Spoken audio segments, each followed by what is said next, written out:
জানতে পেরেছি যে তারা সবাই প্রোক্লেমেশনের বিষয়ে একমত আছেন যে ঘোষণাপত্রটি দিতে হবে, কিন্তু ঘোষণাপত্রটি কবে এবং ঘোষণাপত্রটির ভিতরে কি কি কন্টেন্ট থাকবে সেই বিষয়ে এখন আমরা ঐকমত্যে পৌঁছাতে পারিনি। ফলত আমরা আগামী বৃহস্পতিবার আশা করি সবাই মিলে সর্বদলীয় একটি বৈঠক হবে।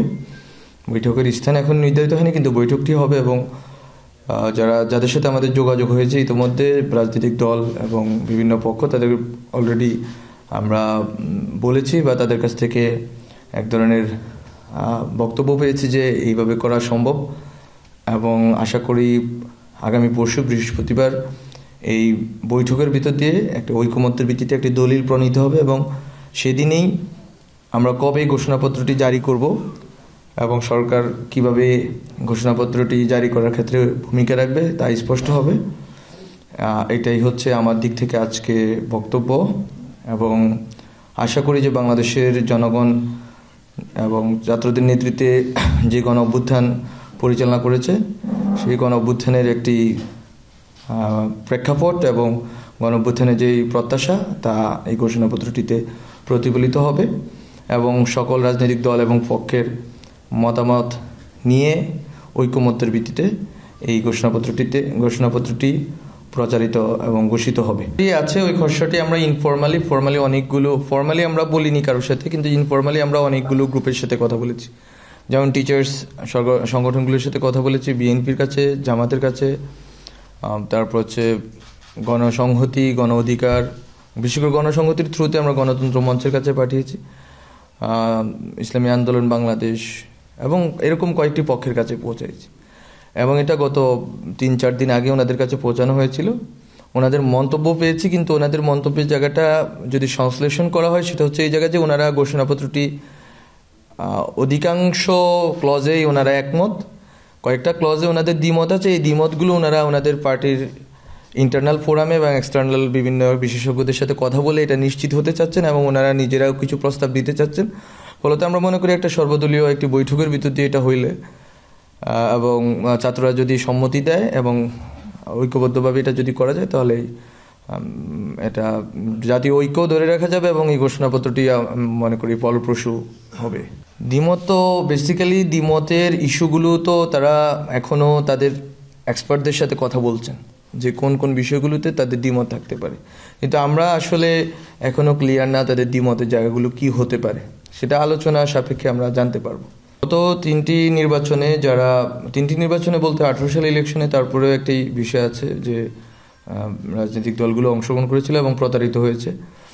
তো কিন্তু আমরা মনে করি যে জাতীয় পার্টির ভূমিকা সম্বন্ধে অলরেডি আমরা স্পষ্ট, যেহেতু আমরা তাদেরকে কোনো মিটিংয়ে ইতিমধ্যে ডাকিনি, এই বিষয়ে তাদের পরামর্শ বা তাদের সাথে কথা বলা আমরা যৌক্তিক মনে করছি না বা প্রয়োজনীয় মনে করছি না।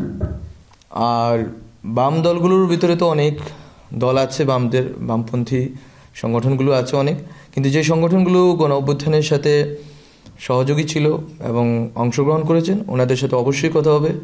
ইতিমধ্যে আমি তো বলেছি গণতন্ত্র মঞ্চে একটি বাম দল রয়েছে, বা আরও বামপন্থী যারা সংগঠন আছে, বামপন্থী টিচারদের বা সিভিল সোসাইটি আছে, সবার সাথে কথা হবে। যারা আমাদের গণ অভ্যুত্থানের পক্ষশক্তি, গণ অভ্যুত্থানের পক্ষে যাদের স্পষ্ট অবস্থান ছিল এবং আছে, তাদের সবার সাথেই কথা বলার আমরা চেষ্টা করব। সবার সাথে তো আসলে ফিজিক্যালি এবং সবাইকে ডেকে নিয়ে কথা বলা সম্ভব না, রিপ্রেজেন্টেশনটা যাতে সবার থাকে এটা আমরা নিশ্চিত করব। বাংলাদেশের প্রাচীন রাজনৈতিক দল তো আছে, ঠিক আছে, এটা তো তর্কের বিষয় না। বিষয় হচ্ছে আপনার তাদের সাথে তো আমি বললাম তারা গণ অভ্যুত্থানে অংশগ্রহণ করেছে, এই ভিত্তিতে তাদের সাথে কথা হবে। কথা হয়নি, কথা হবে। বিষয়টা হচ্ছে যে we want to recreate the whole 3rd August or হচ্ছে 5th August। আমরা যদি চাই যে 3rd August-এ 5th August-এ আমরা যেভাবে কোনো ব্যানার ছাড়া জনগণ ঐক্যবদ্ধভাবে ছাত্রদের নেতৃত্বে উপস্থিত ছিল, সেম ঘটনাটা আমরা রিক্রিয়েট করতে চাচ্ছি, যেখানে আমরা আশা করি যে ডক্টর মোহাম্মদ ইউনূস স্যার এবং অন্যান্য যারা রাজনৈতিক দলের নেতৃবৃন্দ আছেন সবাই উপস্থিত থাকবেন। ডক্টর মোহাম্মদ ইউনূস স্যার উনিও উপস্থিত থাকার সম্ভাবনা আছে। এটা মূলত 5 আগস্টে যদি আমরা থাকতাম তাহলে স্টুডেন্টদের দিক থেকে আমরা যেটা পেয়েছি, 5 আগস্টের যদি আমরা থাকতাম ওখানে, যদি আমরা বিকালে ঘোষণাপত্র দিতাম বা এর 2 দিন পরে দিতাম, যেই মোমেন্টটা হয়তো ওই মোমেন্টটা আমরা ক্রিয়েট করতে চাচ্ছি। ফলত ওখানে ছাত্রদের নেতৃত্বে থাকবে, কিন্তু সব রাজনৈতিক দলের রিপ্রেজেন্টেশন থাকবে। ডক্টর মোহাম্মদ ইউনূস স্যার থেকে শুরু করে রাষ্ট্রের বিভিন্ন যারা দায়িত্বশীল আছেন, বিশেষ করে অ্যাডভাইজারি কাউন্সিলের অ্যাডভাইজার, ওনারাও থাকতে পারেন। সময় তো নেওয়াটা যৌক্তিক, ওনারা সময় নিতে পারেন, কিন্তু আমরা চাচ্ছি যে ওনারা সময় নিন, সেটা সমস্যা না, কিন্তু 2 পৃষ্ঠা বা 3 পৃষ্ঠার একটি বিষয়ে এবং এই জাতীয় গুরুত্বপূর্ণ বিষয় ওনাদের পর্যালোচনা যেরকমভাবে, এটা একটা সীমিত কয়েকটা বাক্য, অ্যাট দ্য সেম টাইম এটা তো জাতীয় গুরুত্বপূর্ণ একটি ইস্যু, এটা এত বড় একটি অভ্যুত্থানের যেহেতু দলিল। ফলত আমরা মনে করি ওনারা সময় নিতে পারেন, কিন্তু সময়টা যাতে এমন না হয় যার কারণে হচ্ছে যে অন্যদের ভিতরে এক ধরনের উত্তেজনা অথবা এক ধরনের সংশয় তৈরি হয়। ফলত সবাইকেই এক ধরনের সংযমের দিকে যেতে হবে। ছাত্ররা যেরকম কালকে ডেডলাইন ঘোষণা করেছে, ছাত্রদের দিক থেকে তো এক ধরনের আমরা এক ধরনের চাপ অনুভব করছি যে কালকে ওনারা যদি, আমরা কালকে তো দিতে পারছি না। আবার বিএনপির জায়গা থেকে ওনাদের দাবিও যৌক্তিক যে ঠিক আছে সময় লাগবে, ওনাদের একটু বোঝাপড়া দরকার আছে, অন্যান্য স্টেক হোল্ডারদের সাথে কথা বলা দরকার আছে। কিন্তু সব মিলিয়ে আমরা চাচ্ছি যে সময়টা ওনারা সব পর্যালোচনা করেই বৃহস্পতিবার পরশু বসেন আমাদের সাথে, ডক্টর মোহাম্মদ ইউনূস স্যার উপস্থিত থাকবেন এবং বসে কথা বলেন। ওনারা যত ধরনের পর্যালোচনা আছে সবগুলো ইতিমধ্যে যেহেতু যাবে সবার কাছে, সবাই বসে কথা বললে হয়তো এটা একটা আমরা স্পষ্ট হয়ে যেতে পারবো যে কোথায় আমরা গিয়ে দাঁড়াতে চাচ্ছি এবং কতটুকু কাটছাট অথবা কতটুকু যোগ বিয়োগ করতে হবে। আমরা মনে করি যে এটা হয়ে যাবে, এটা সম্ভব হবে। পরশু আমরা একটা শুনতে পাবো যে এটা কিভাবে হচ্ছে, এটার ভিতরে কি আছে, কবে এটা ঘোষণা হবে।